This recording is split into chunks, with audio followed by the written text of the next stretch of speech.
রে, ছোট বউ আবার কোথা থেকে টপকে পড়লো? এখানে যে এবার ঘূর্ণিঝড় বয়ে যাবে রে। কে সামলাবে এই ঘূর্ণিঝড়? কে সামলাবে? চোরের মতো ঠিক পিছু পিছু চলে এসেছিস।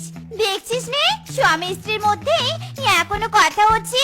যা, চলে যা বলছি, চলে যা। ও হ্যালো, ওই স্বামী আমারও, বুঝেছিস?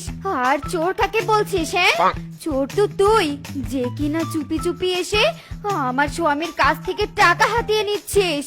আরে আরে, তোমরা কি শুরু করলে? ঝগড়া করলে যাও বাড়িতে গিয়ে করো। আমি ব্যবসা করব নাকি তোমাদের ঝগড়া সামলাবো বলো তো? ইয়াই, তুমি চুপ করে থাকো তো। ইয়াই শাশুড়ি, আয়।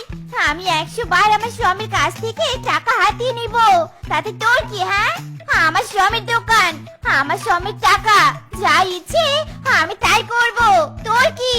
তোর স্বামীর দোকান তাই না? এটা আমারও স্বামীর দোকান। এই দোকান ভেঙে আমি লন্ডভন্ড করে দিব। তুই লন্ডভন্ড করতে পারলি, আমি করতে পারবো নি? আমি কম কিসের? আমিও দোকান ভাঙবো।